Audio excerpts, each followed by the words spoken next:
అందరికీ నమస్కారం. నేను డాక్టర్ సుధా, గైనకాలజిస్ట్. ఈరోజు డెలివరీ అయిన తర్వాత లేడీస్‌లో జరిగే మార్పుల గురించి తెలుసుకుందాం. ప్రెగ్నెన్సీ టైమ్ అంతా కూడా అందరూ ప్రెగ్నెంట్ వుమన్ మీద ఫోకస్ జేస్తారు. ఆమె హెల్త్ గురించి. వన్స్ డెలివరీ అయిపోయిందంటే అందరి ఫోకస్ గూడా బేబీ మీదకి షిఫ్ట్ అయిపోతుంది. ఈ మదర్ హెల్త్ ఎలా ఉంది అనేది గూడా చూసుకోవడం చాలా ఇంపార్టెంట్ అండి. ఎందుకంటే తన బాడీలో ఫిజికల్‌గా, మెంటల్‌గా ఎన్నో మార్పులు జరుగుతాయి. ఫస్ట్ ఫిజికల్‌గా మార్పులేంటంటే, ఈమెకి ఫస్ట్ వారం after delivery bleeding normal periods కంటే కూడా ఎక్కువగా అవుతుంది. అయితే ఇది గనక కంట్రోల్ తప్పి హెవీ క్లాట్స్ లేదంటే more than 3, 4 pads per day ఇట్లా జరిగినప్పుడు ఇమ్మీడియేట్‌గా డాక్టర్‌కి ఇన్ఫార్మ్ చేయాలి. తర్వాత కొంతమందికి వీక్‌నెస్ గానీ, గిడ్డీనెస్ గానీ ఇట్లాంటివి కూడా రావచ్చు. దీనికి తగ్గట్టు వాళ్ళకి ఫుడ్ కూడా అందిస్తూ ఉండాలి. డాక్టర్ సలహా మేరకు ఎప్పుడు డైట్ స్టార్ట్ జేయాలి, ఎలాంటి డైట్ స్టార్ట్ జేయాలి చూసుకోవాలి. కొంతమంది ఇళ్లల్లో ఈ కల్చరల్ బిలీఫ్స్ వల్ల ఈ ఫుడ్‌లో చాలా రెస్ట్రిక్షన్స్ పెడతారు. ఇవన్నీ కరెక్ట్ కాదండి. వీళ్ళకి హై ప్రోటీన్ డైట్, తగినంత ఫ్యాట్ కంటెంట్, కార్బోహైడ్రేట్స్ కూడా అందిస్తేనే వీళ్ళ రికవరీ బావుంటుంది. బేబీకి బ్రెస్ట్ ఫీడింగ్ కూడా ఇవ్వగలుగుతారు. అండ్ నెక్స్ట్ పాయింట్ ఏంటంటే, ఈ బ్రెస్ట్ ఫీడింగ్ విషయంలోకొచ్చేసరికి అందరికీ గూడా డెలివరీ అయిన వెంటనే బ్రెస్ట్ ఫీడింగ్ ఇవ్వడం అనేది అలవాటు కాకపోవచ్చు. అయితే ఇది మదర్ బేబీకి బాండింగ్, లాచింగ్, ఈమెకి బేబీని పట్టుకునే పొజిషనింగ్ ఇవన్నీ కూడా అలవాటు కావాలి. దీనికి కొంత టైం పడుతుంది. దానికి అందరూ గూడా సహకరించాలి.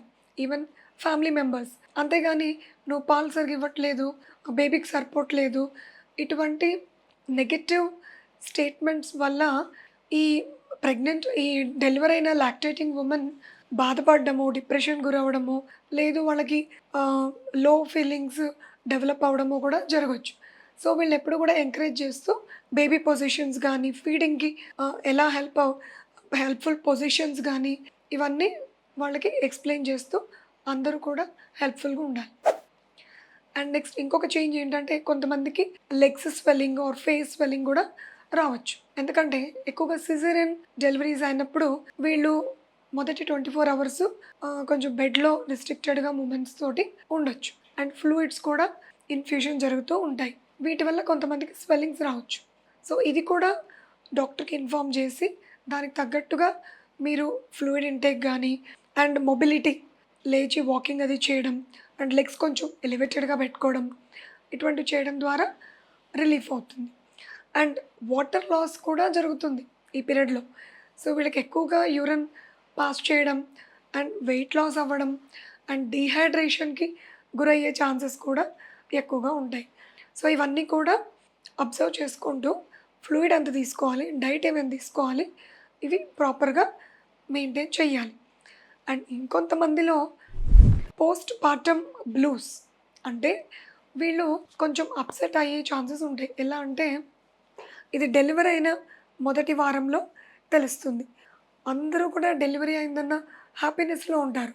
బట్ ఈ పోస్ట్ పార్టమ్ బ్లూస్ వచ్చిన మదర్స్ మాత్రం వీళ్ళు కొంచెం డిప్రెస్డ్‌గా ఆ బేబీ ఫీల్‌ని అంత హ్యాపీనెస్‌గా తీసుకోరు. సడెన్‌గా కారణం లేకుండా కూడా వీళ్ళకి ఏడుపు రావడం గానీ, బాధపడడం గానీ, ఇంట్రెస్ట్ తగ్గిపోవడం, వాళ్ళ చుట్టూ జరుగుతున్న విషయాల మీద, సరౌండింగ్స్ మీద ఇంట్రెస్ట్ తగ్గిపోవడం, కొంచెం డల్‌గా కనపడడం జరుగుతుంది. ఇటువంటివి గుర్తిస్తే కూడా డాక్టర్‌కి ఇన్ఫార్మ్ చేయండి. అంతేగాని వీళ్ళు ప్రాపర్‌గా లేరు అన్నట్టు ఫ్యామిలీ మెంబర్స్ కొంతమంది వీళ్ళేదో కావాలని అటెన్షన్ డ్రాగ్ చేయడానికి చేస్తున్నారు అని ఫీల్ అయ్యే వాళ్ళు కూడా ఉన్నారండి. నేను మాట్లాడుతున్నప్పుడు నాకు అర్థమవుతూ ఉంటుంది ఫ్యామిలీ మెంబర్స్ తోటి. ఇటువంటివి ఎవరు కూడా డెలివరీ అయ్యి బేబీతోటి ఉన్నప్పుడు, ఆ పెయిన్స్ తోటి ఉన్నప్పుడు అటెన్షన్ సీకింగ్ మెంటాలిటీ 99% ఉండదండి. వీళ్ళకి ఏ ఇష్యూ ఉన్నా దాన్ని ప్రాపర్‌గా దానికి అటెండ్ చేసి, దాన్ని డాక్టర్ తోటి డిస్కస్ చేసుకొని, సార్ట్ ఔట్ చేసుకుంటే బెస్ట్. సో, ఈ విధంగా ఫిజికల్‌గా అండ్ సైకలాజికల్ మార్పులు జరుగుతూ ఉంటాయి. దీనికి తగ్గట్టు అందరికీ అవేర్‌నెస్ ఉండాలి. దానికి తగ్గట్టు మనందరం గూడా మసులుకోవాలి. Thank you.